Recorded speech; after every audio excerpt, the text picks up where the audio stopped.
The Fang people are the largest ethnic group in Equatorial Guinea, making up the majority of the population. They are also found in Cameroon. Hello, my dearest. How you guys doing today? This is Rosalinda, your favorite fire inspector. Happy Wednesday, and remember, fire prevention is self-protection. Welcome back to my channel. And you know this channel is all about fire prevention and anything related to fire, and also for my ladies and gentlemen who want to become a firefighter or fire inspectors. This is your lady. This is your favorite fire inspector on YouTube. Okay, and not just only that, although my channel concentrating mostly on anything related to fire prevention, it's also, I did not stop there. We'll be speaking about lifestyle, about Equatorial Guinea, the country I was born, and the history, and then about Spain, which is also, I'm half Spanish, so we'll be speaking about Spain, and I'll do a series actually about Spain maybe next week. Okay, and we're going to talk about food, and we're going to prepare food from different areas of the world, especially centering in Africa and Europe, especially Spain. Okay, so today, what is the topic of today? Today, I actually want to finish this series of Equatorial Guinea. Although we have finished the series of the islands of Equatorial Guinea, now we're going to speak about the Fang people, because I have spoken about the different ethnic groups in the islands, but I have not spoken about the Fang people. So we are going to speak about the Fang people today. Okay, who are the Fang people in Equatorial Guinea? Well, the Fang people currently are the majority, which made up 80% of people in Equatorial Guinea, and mainly they're also in Gabon and Cameroon. Or it is known that, they were mainly in Central Africa from the area of Chad and Sudan, and they came a little bit more down, and then they ended up in Cameroon, Gabon, and Equatorial Guinea. Now we're going to speak how they got to Equatorial Guinea. All right. So in the time of the slavery, in the time of colonialism, right? Well, the Bubis, which are from Bioko Islands, where the capital of Equatorial Guinea reside. I'm speaking this straight because I am from there, where the capital of Equatorial Guinea reside. You understand? We did not have actually Fang in the island of Bioko. Okay, we did not have it. And in the time of the colonization, when Spanish was colonizing Bioko, so during the Spanish colonization that mainly took place between the 18 and the 1900s, right? So they decided that we were emancipated, so we did not want to have anything to do and work for them. So they took lands. The Spanish people took lands, right? And they didn't have any workers to actually take care of the land, right? So since we didn't want to work, we were resistant as Bubi people. We were resistant. So they decided to go to the mainland, continent of Africa, because we are from an island. They decided to go to the continent of Africa and decided to have, to take people from different, from different areas of Africa. So what they did, they went to Nigeria, they went to Ghana,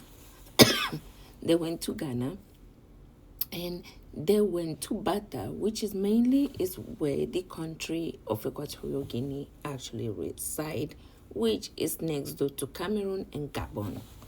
Okay, so they decided to go to Bata. When they went to Bata, they decided to take, some Fangs over there, some people over there, they went to Nigeria and then went to Ghana. So we had a lot of different areas of Africa that came to work the land, especially the cocoa farm. Did you guys know that Equatorial Guinea at one point had the best cocoa in the world? Yes, although I've said it in previous video, but now we concentrated on the Fang today. Okay, so at that point, these people, needed actually a visa to come into the island. Okay, so that gets to tell you that we did not have any relation with the Fang people, neither Cameroon, neither any other areas, just us, boobies. Okay, so they decided to go and take the Fangs. But in order for them to be able to come into the island of Bioko, they needed a visa. But at that time, it was like an affidavit.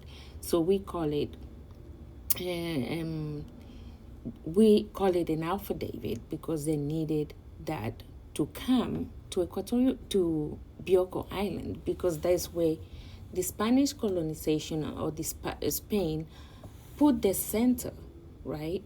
So, because initially they had a little area in Bata, but that did not work too well. So they decided to move, the central in. As I was saying, at that time, they'll give salvoconducto, which is visa, in order to enter Malabo, which is Bioko Island. Okay, that's how they become to fly or to take the boat into the island, and then they become to work, the cocoa farms. But the people who work more greater in the cocoa farms were actually Nigerians and Ghanaian. But they also brought the Fangs. So the Fangs, that's how they got into the island of Bioko. Okay. And at that point, yes, they were getting paid to work. You understand? They were getting paid to work. That's all from the 18th all the way to the 19th century. And in 1968, okay, is when actually Equatorial Guinea, as what we know of Equatorial Guinea, what we know of Equatorial Guinea today, become independent of Spain, which is the 12th of October of 1968. So during that time, they were having an election. The elections were coming up, and they were going to be, for the first time, there were going to be a African president-elect in Equatorial Guinea. So what Spain decided to do, to put everybody together. Okay, all the 6 islands that I have spoken about, or the 5 islands that I have spoken about, with mainland Bata, everybody together. We were different cultures. We ate differently. We did things differently. So they decided to put us together. And there were 2 elections going on, Boobies and Fang. So finally, the Boobies decided to give the vote to the Fangs. But prior to that, Spain didn't want the Boobies to become, because they said they were too intelligent, and they were going to overthrow them, right? So they decided to make the Fang a president. And this time, the first president after the colonization of Equatorial Guinea became Macias Nguema. Okay, Macias Nguema ruled for 11 years with also the current president of Equatorial Guinea, Obiangema Mbazogo, who is originally from Gabon. Okay, so they overtook the island, basically, and all the other islands, and they decided that they will make sure that the Bubi people and the other ethnicity group by. So at that time, they said that they will make sure that all the Bubis and all the other ethnicity groups, especially the Bubis, will be unalive or exterminated by 2020. As now we are in 2026, 25, and we only 6% of Bubi left, because many of my people, of the Bubi people, were unalive. Okay, so this is like kind of like a brief history. The problem still going on till today, where in the government we do not have no representation, neither the other ethnic groups has. And you know. And I've always believed that the Fang people, by general, okay, the colonizers, you know, they go, wherever they go, they take, they destroy it and stuff like that.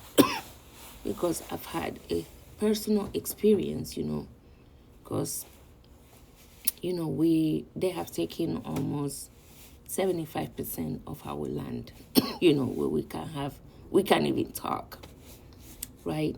So this is a brief history, which there's a lot going on. Now, we're going to talk about the culture and traditions of the Fang, okay? The Fang speak Fang, okay? It's a Bantu language. I don't know if it's coming from like Central Africa, because that's where they came, and I think part of Congo also, right? So then when the European came, they spoke, you know, Spanish. They learned how to speak Spanish and French, and obviously prior to that, the Portuguese. What is the oral tradition? The oral tradition, the storytellers, they like to pass on from, you know, generation to generation, right? They like to pass on the storytelling, the spirituality, which most of it was, you know, as central spiritualism, you know. And they like passing down the mites. They love the storytellers, the good storytellers. Okay, the spiritual belief obviously is traditional and is practiced animism. Okay, ancestral worship. So they believe in the ancestors, which is also, as Bobby, we do that also. You know, we believe in our ancestors, and we believe also that God exists, you know, is the highest of the hierarchy, is the Almighty, and then, you know, and then created spirits, you understand, and created that so only our body stays, but we do not.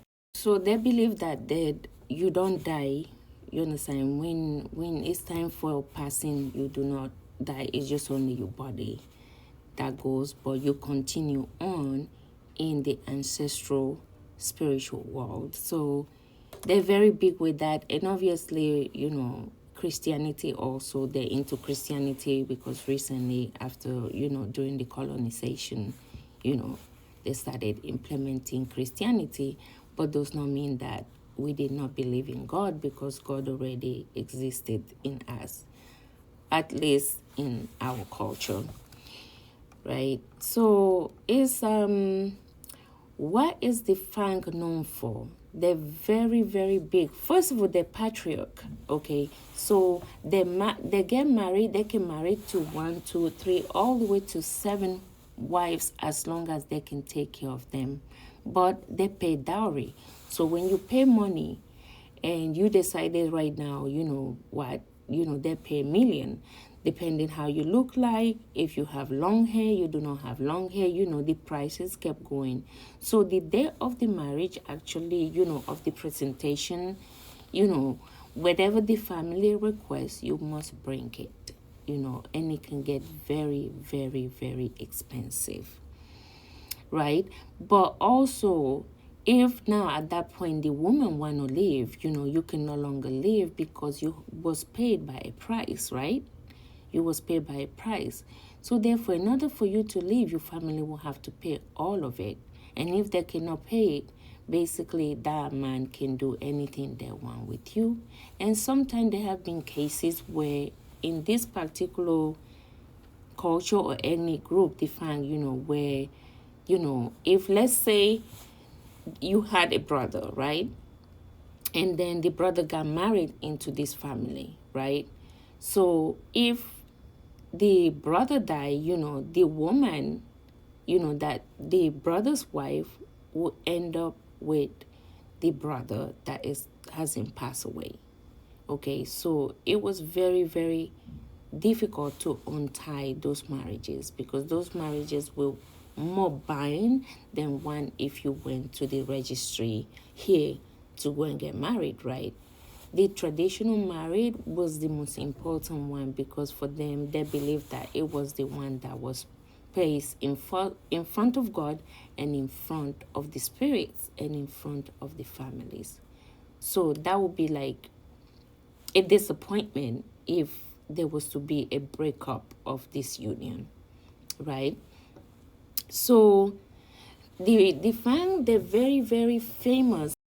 The Fangs are very, very, very famous. They're very famous for the mass, the mass in terms of Fang mass and sculptures. They're really great at sculptures, and they are actually some of the most expensive ones in the world, Some of them can cost up to 5 million, up to 10 million, up to 50 million. So they're very, very great. And in the world of art, those art shows that sometimes they'll come on TV, they'll say, oh, we're sending this. They'll start off with this amount. Very, very great collectors. The most expensive collectors in the world actually always searching for the Fang sculptures and masks. Okay. And also those sculptures and masks, they have a very, very spiritual intention behind it, because in the villages they actually used to use it, to pray for, let's say, for the goddess of fertility. They used to have the sculpture of the goddess of fertility. They used to have the goddess of the rain. They used to have, and in that fact, I'm very, very knowledgeable in that area because, I'm a collector in certain type of way.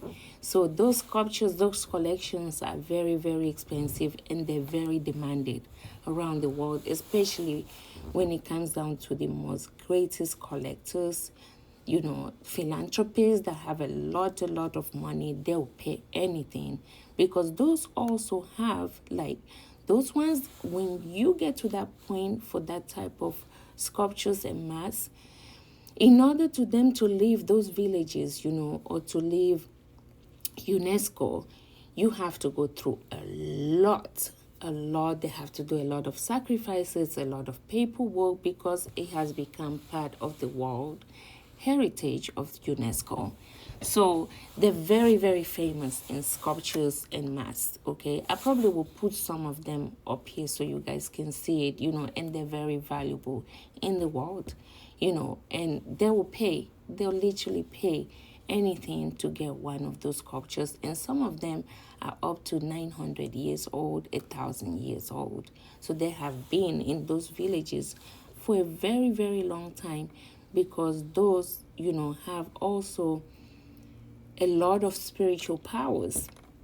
You understand? And most of the time, it's for the power and what lies in within those sculptures that, the collectors are looking for, and the history of those sculptures. So, yes, they are very good at that, and they're very, very, yes, they're very famous. So, what's the symbolism of their artwork? Often represent power, protection, and spirituality, like I was saying before, connection. You understand? That is the connection or the gateway to speak to the ancestors, that came before them. So it's something that's very, very unique to the Fang people. Okay, this social structure now is the Fang traditionally live in small, close net. So the Fang people are like this. They will never portray their sisters and brothers or the people from their village, from their circle. Okay, they will never portray it. So even though if one of them does something really, really bad, right, they will fight for that person, right? When they get home, it's another story, but they'll fight.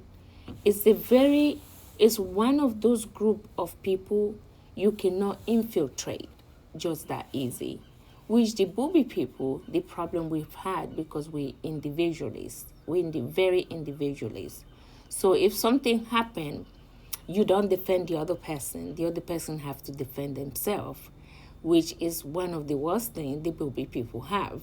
But with the Fang, they're very close knit.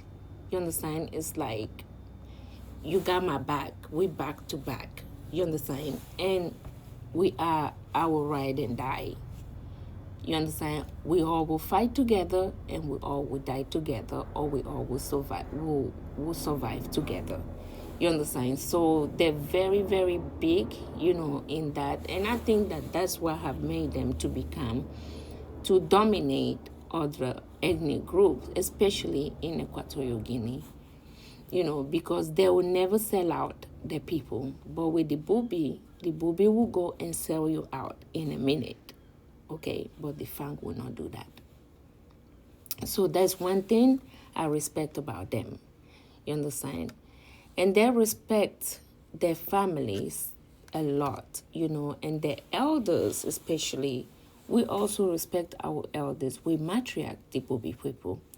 But they respect the elder. And when something is going on in the family, they all will reunite and they will actually have a meeting.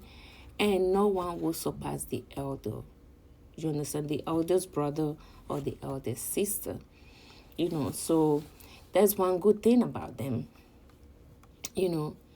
They really, a part of the damage they have done to the Bubi people and the other ethnic group, always part of the damage they have done to the Bubi people and the other ethnic group, the other 6 ethnic groups that we have in Equatorial Guinea, but they're still good people. Not all of them are bad. Neither all of the Bubis are good. Okay, it just depends on the person. But as I was saying, I was just talking in a broader range, in a more general range that, we have. The Bubi people have suffered and continue to suffer under the dominance of the Fang people. Okay, so yes, this is all about Fang. It was all about the Fang tribe of Equatorial Guinea. And I just want to say thank you so much for tuning in. And I will start a series probably next week of Spain, but also we will try to combine it with lifestyle and other things, So yeah, I just want to say thank you. Please like and share and subscribe because it helps a lot. Okay. And if you've ever known about Fang people, please drop a comment. Let me know if you know anybody, within the area of Gabon, Cameroon, Congo, those areas that are part Fang. All right. So thank you so much, and you guys have a great day. May God bless and be safe out there. And remember, fire prevention is self-protection. Bye-bye.